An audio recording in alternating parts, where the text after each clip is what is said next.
Hello friends, आप सभी का बहुत बहुत स्वागत है यूट्यूब चैनल ज़िंदगी विद अंशिका में। फ्रेंड्स, मैं हूं आप सभी के साथ यूट्यूब चैनल ज़िंदगी विद अंशिका की होस्ट आरजे अंशिका चतुर्वेदी, और मैं उम्मीद करती हूं कि आप सभी बहुत अच्छे होंगे।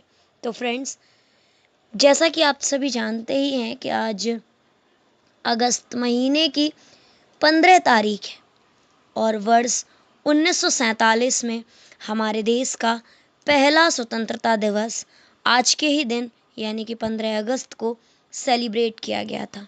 तो आज यानी कि 15 अगस्त वर्ष 2025 को हमारे देश में लहर है 79वें स्वतंत्रता दिवस की।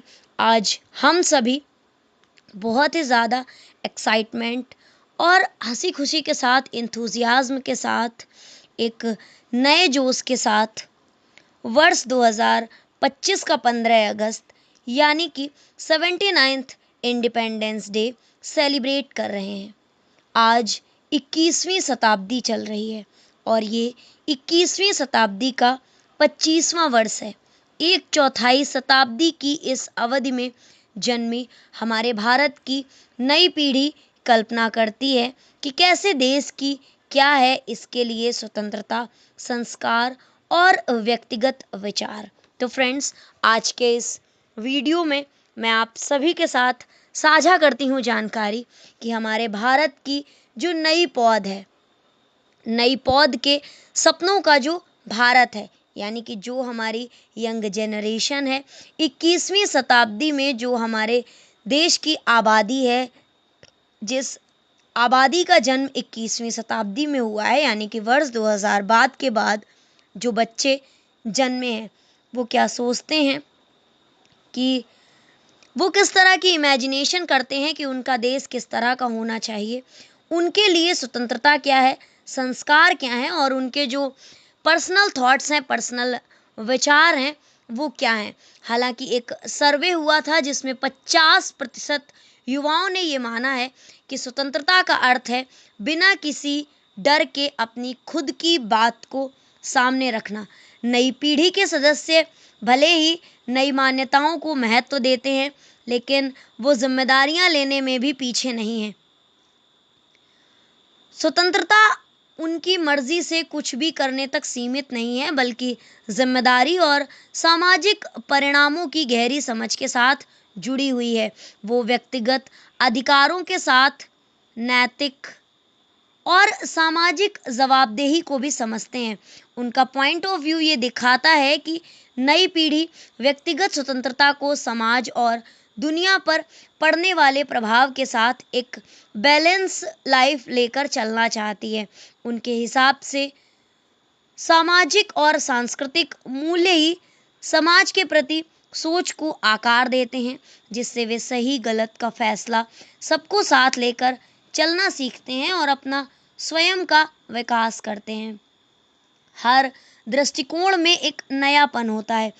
ये जो पीढ़ी है वो पूरे विश्वास के साथ ये मानती है कि आज ज़रूरत सिर्फ बाहरी नहीं बल्कि भीतरी बदलाव की है।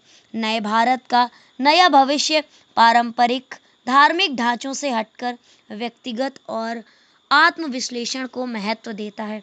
वो मानते हैं कि धार्मिक स्वतंत्रता का दावा अपनी जगह है, धार्मिक पूर्वाग्रह अपनी जगह, यानी कि जो रूढ़िवादी सोच है वो अपनी जगह है। उनके लिए धर्म, आध्यात्म, मान्यताओं जैसे विषय भी स्वतंत्रता का पहलू हैं। यही वजह है कि भारत में अधिकांश पारंपरिक धार्मिक प्रथाओं की तुलना में अधिक लचीली आत्मनिर्देशित आध्यात्मिक यात्राओं का विकल्प चुन रही हैं। उनके लिए धर्म का अर्थ है मानसिक शांति, आत्मविकास और कल्याण को बढ़ावा देने का तरीका। ये पीढ़ी धर्म को अधिक व्यक्तिगत आत्मनिरीक्षण पूर्ण दृष्टिकोण की ओर ले जाने के माध्यम की ओर देखती है। भारत दुनिया का सबसे युवा देश है। ये युवा सिर्फ वर्तमान की शक्ति नहीं बल्कि देश का भविष्य भी है।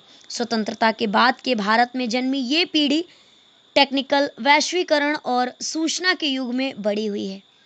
ये वो युवा हैं जो अपनी सोच और सपनों के साथ एक नए भारत का निर्माण कर रहे हैं।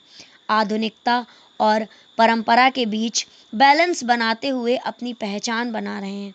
इन्हीं का अनुगमन करते हुए सामने आ रही है एक और नई पीढ़ी, जो 21वीं शताब्दी में जन्मी और पली बढ़ी।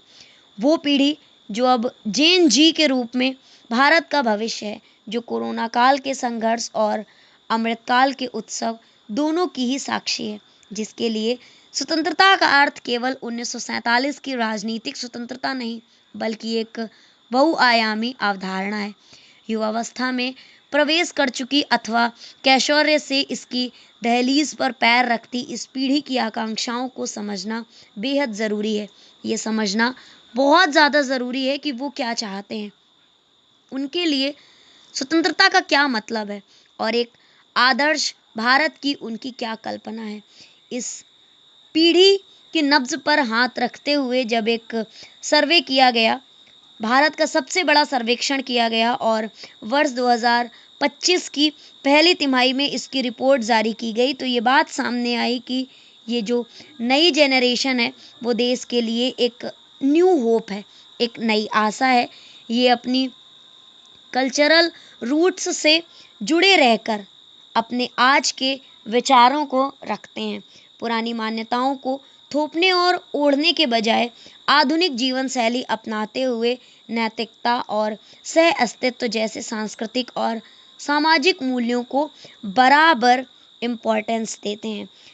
टेक्निकल युग के साथ साथ तेजी से आगे बढ़ती हुई हमारी जो पीढ़ी है, हमारी जो जनरेशन है, उसको लेकर ज़्यादातर लोगों में गलतफहमियां पनप जाती हैं।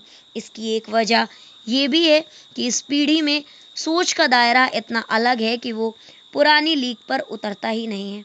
पारंपरिक मूल्यों और आधुनिक जीवन शैली के बीच संघर्ष कर रही इस पीढ़ी में भले ही आधुनिक मूल्यों की ओर रुझान दिखता है, मगर इसके पीछे का कारण सिर्फ यही है कि वैश्वीकरण, डिजिटल दुनिया और आधुनिक सामाजिक मानदंडों से घिरे आज के किशोरों और नवयुवा तेजी से बदलती दुनिया के साथ पिछड़ना नहीं चाहते।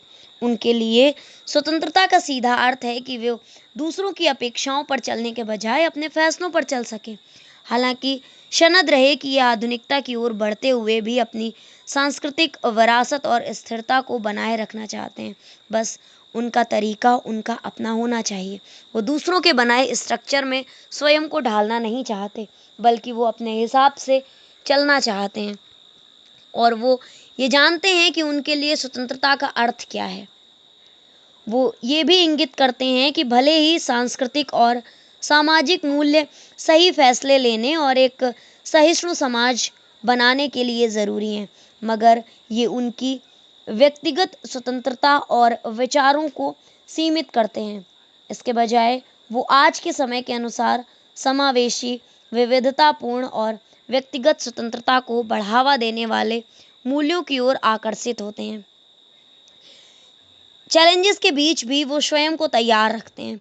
दो पीढ़ियों के बीच सबसे बड़ा अंतर्द्वंद यही होता है कि पहली पीढ़ी को लगता है कि आज की पीढ़ी के लिए कोई चैलेंजेस नहीं है, जबकि वो भी अपने स्तर पर तमाम तरह के सामाजिक गतिरोधों का अनुभव करते हैं। उनमें जातिगत भेदभाव से लेकर लैंगिक भेदभाव का उल्लेख प्रमुखता से करते हैं। आज के किशोर और नवयुवा इस सोच से भी वो स्वतंत्रता चाहते हैं। ये पीढ़ी आज भी उन मुद्दों से घिरी हुई है जो शताब्दियों से चले आ रहे हैं। शिक्षा और कानूनी अधिकारों में प्रगति के बावजूद युवा भारतीय उनका दबाव महसूस करते हैं। नई पीढ़ी इन तमाम चुनौतियों से घिरी हुई है, मगर अपने लक्ष्य पूरे करने के लिए भी तैयार है।